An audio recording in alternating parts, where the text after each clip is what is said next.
Hello, YouTube. Nelson, you could Junky, beating from the bedroom here. Yeah, gonna do a quick comparison of these two. You know the deal. Just got my overdrive, my boost. I'll do my clean, not so clean channel.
Little switcheroonie.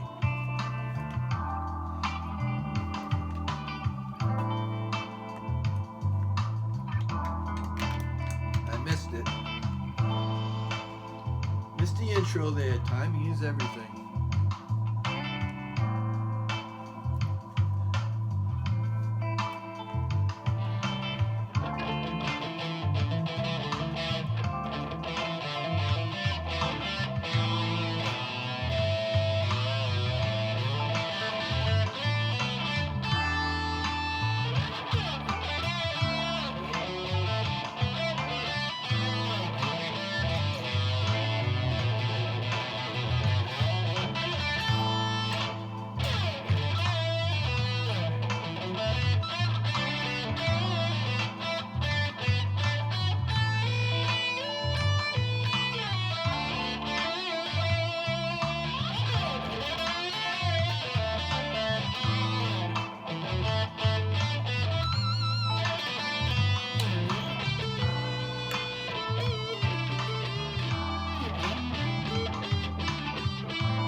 I got cut off, man. Talk about being kicked at the knees. All right, well, you know the deal. Plug it in, here we go.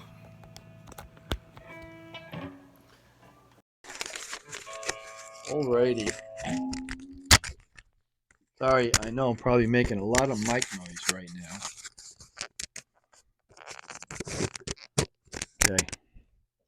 So, yes. Either or, right? Both of these I got new from, this was Rondo's Music. And this was a discounted, oh man, geez Louise, I wish I wrote it down. Well, this was from a music warehouse on Long Island, New York. And they had some kind of a sale, and this was marked down to $440. Yes, I had called up and spoke to, I think the girl's name was Jennifer. I think I mentioned it in one of the videos when I first got this. And told her the whole deal, this and that, and what can you do? And you know, there's a price on here, and when I get to the total to check out, the price goes up. And she said, well, it was some kind of special, some kind of sale special, and it's over. I had missed it, but she honored it. She said, I'll honor the sales thing, and I said, well, I'll make note of that. You know, when I make a video on it. Uh, so unfortunately, I can't give a shout out to the company, but maybe if I could look it up, I don't even know if I have the bill of sale for this, the receipt, and or an email. But if I could find it, I'll leave it in the description if I can. So you've got two right here of what I think are pretty nice LP single cut Les Paul guitars.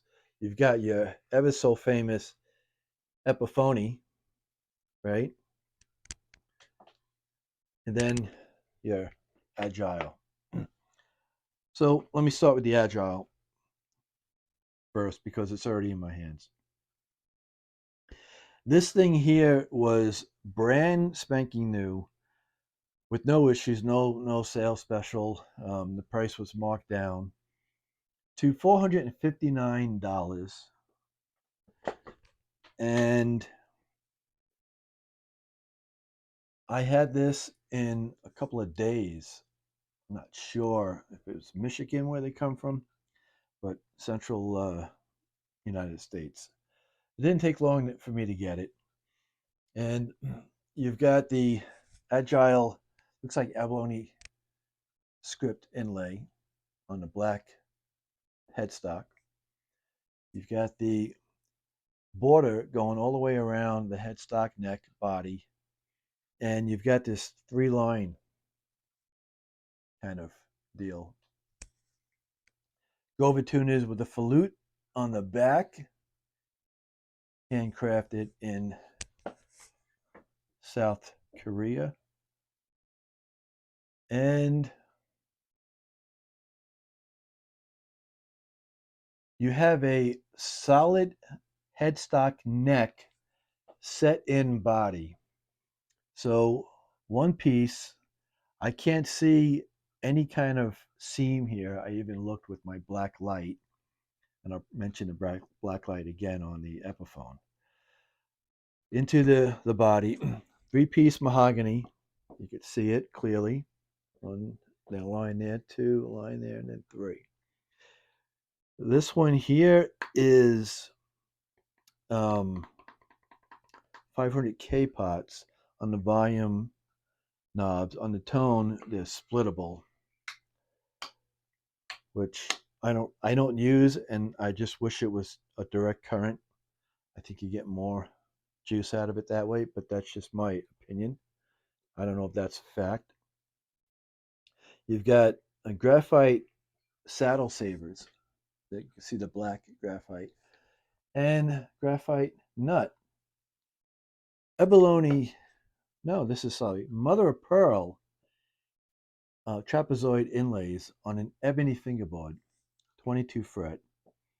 And you've got your Alinco, did I pronounce that correctly? Agile pickups on here with a beautiful quilted maple top, or I should say maple veneer. And it's got a decent weight to it. It's not as heavy as the other Agile guitars because someone had mentioned in the comments that they're taking a lot more moisture out of the wood to make it lighter. And I think you get a better tone out of it. But so yeah, this is it in all its glory. And the only thing I did to it was I just changed the knobs to those blue knobs, and I just put a dragon decal on the back. So I think it looks cool. Chin. This has a thin, like 60s neck profile. It's like it's if you could bear with me, it's between a C and a D.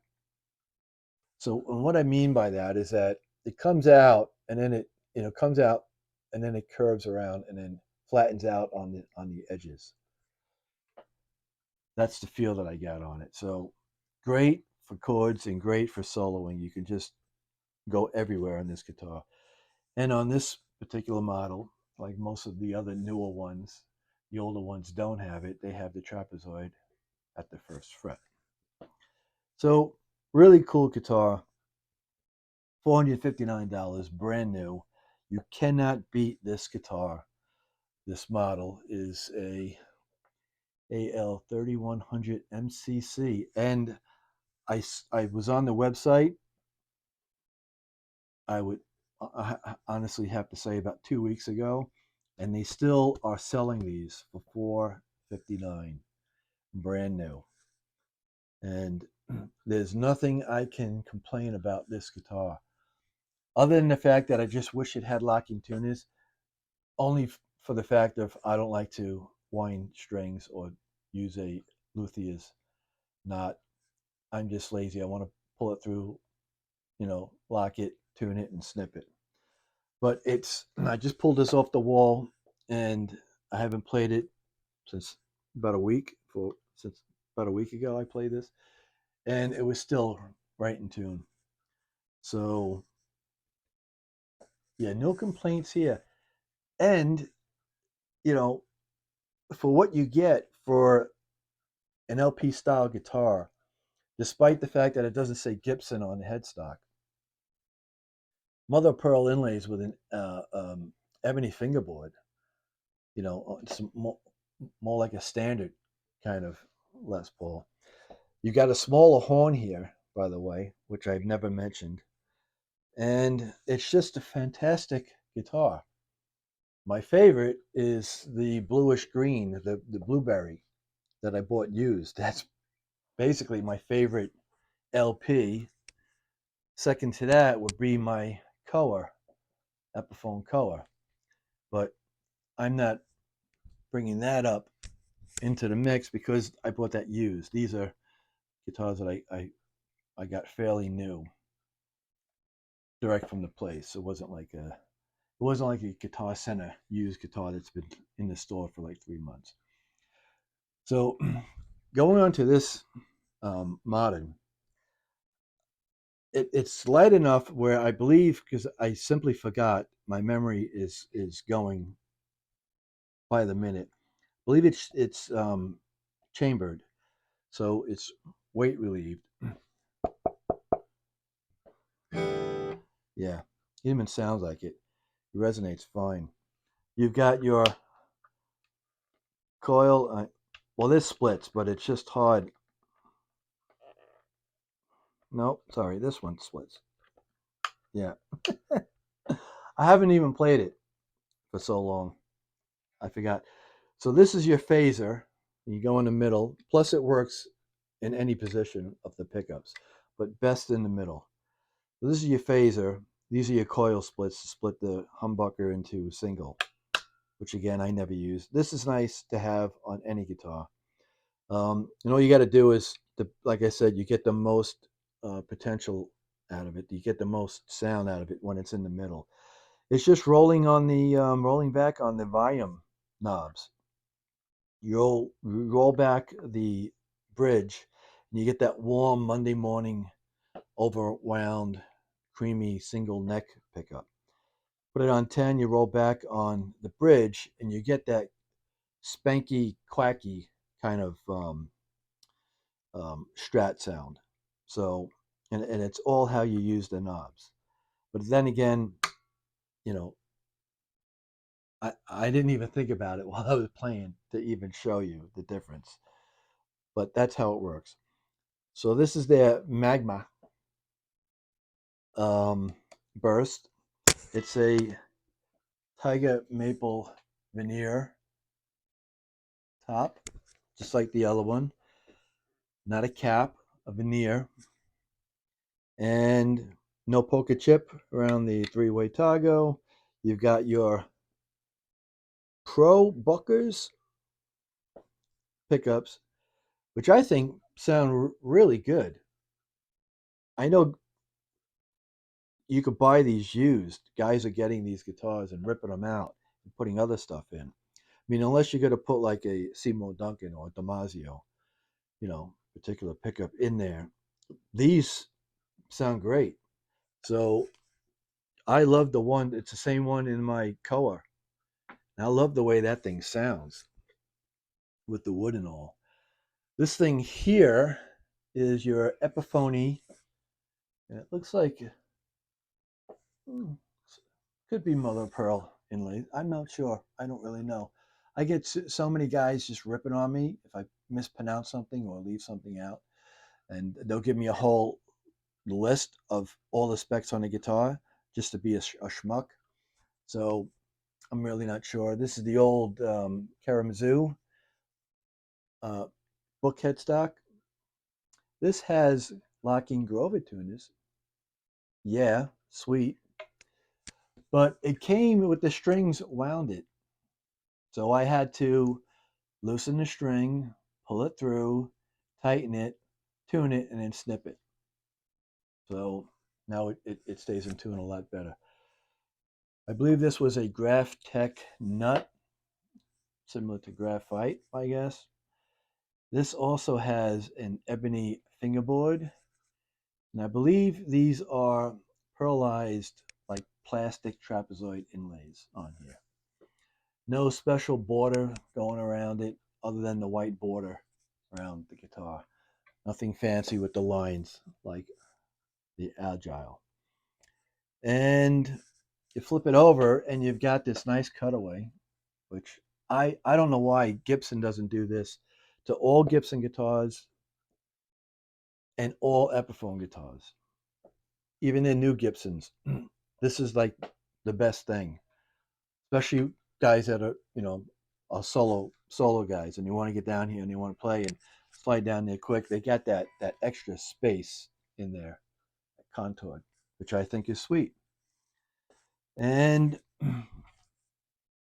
this one is not shielded like the other one. That one's shielded inside, and the covers are shielded.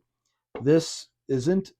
This has the quick clip release for the splittables, for the splitting of the pickup, and for the out of phase. So it's not hand soldered like the Agile. And this has a 3-piece mahogany back, just like the Agile. But the neck is connected to the headstock, and the neck is connected to the body. Yeah. The headstock is connected by a seam right here to the neck. The neck is glued, it's a set neck into the body, but it has a spacer. So if you could see darker wood right here, it's got a spacer in there. Yeah, Agile doesn't have that. And if you have a hard time seeing it, again, the black light, just pull a black light. I have a little black light that's literally that big. I should have pulled it out to show you. And it's great when you get a used guitar, you're looking over a used guitar. It's great just to go up and down the neck just to make sure that nothing's been broken and repaired. Because as good as they do, a finishing job, you're still going to see the white glue with the black light. And you could also see the spacer with the black light as well. So that's my gripe. You've got a headstock connected to the neck, a neck connected, glued into the body with a spacer, the 3-piece mahogany back. And, these go for, I think they're like $6.99 new. Again, I got lucky with this. I don't remember the logistics on how I got it before 40, but it was some kind of special sale that they had for whatever reason. And you can see here how the horn is just a little bit longer than the Agile. And this one also has the asymmetric neck on here, if I'm pronouncing that correctly. So what that is it's fatter here and thinner here. Now it's much more dominant on this guitar than it is on the Koa. This is I believe it's a 2016 limited run Koa Custom Pro. So this has the same electronics with the coil splitting and the phaser switch on it, which the other ones don't. But this one is still pieced together, you know, with this bigger spacer here and the headstock connected to the neck. But yeah, this one, is like a limited run when they made it with a rosewood fingerboard instead of an ebony fingerboard. But this asymmetrical neck feels more comfortable right out of the gate the first time you pick it up than the modern, and I'll tell you why. Because the modern has a much more asymmetrical cut to the neck. So as soon as you grab this, you feel it right away, and it just takes a couple of minutes playing it, that you're comfortable with it, but you're still well aware of it. Anyone that's been playing guitar for a long time, you got to feel it right away as soon as you play it, and you got to notice it.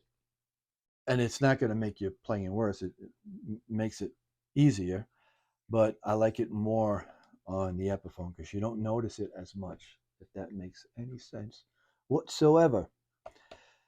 So, yeah, the price for these here, I still think you're paying for the name. And these are coming from the same, under the same roof, or out of the same places in China where everything else is coming from nowadays. The Agile comes from South Korea, but it's an Asian, they're Asian made guitars, and I don't see the reasoning behind spending 700, 750 for an Epiphone guitar. To me, it makes no sense whatsoever. But I still like them. Don't get me wrong. I love my Koa, but I paid $499 for it used, and this was $440 new. And again, if I if it wasn't that cheap, I wouldn't have got it. Let's just put it that way. And I'm not knocking Epiphone, um, you know, for the sound and the playability of the guitars. I'm knocking the price and the way it's, like, to me, it's slapped together with everything. I understand on every guitar you get, more than it's not a solid one piece mahogany. A lot of times you'll have two piece, three piece, sometimes four pieces. But the fact that you're just paying for the Epiphone name, and again, Gibson guitars, I don't have any complaints. Guys are ripping me on the Gibson brand. I don't have any complaints on Gibson guitars. It all depends on what you see, what you pick up, how it feels, how it plays, how it sounds. I'm just relaying my friends that were the Gibson purist, telling me their opinions about the Gibsons, saying from 2012 to 2018 were like the worst ones to get a hold of. And you might get a couple of gems in between those years, but that's what they told me to stay away from. And I'm just passing the word on to others. But for the price and for the quality, I mean, it's nice, but not when it's pieced together. Not when it's like, come on. That's my biggest complaint, is that and the price. Like, these should not be $699 to $750 for a brand new Koa. I believe they stopped making them, so whatever's out there is out there. And the was it $12.99 for the Eric? No, the Lifeson guitar, the Rush guy. To me, that's just insane. So that's all I've got to say about that. And thanks for watching, everyone. Have a good day and a better tomorrow.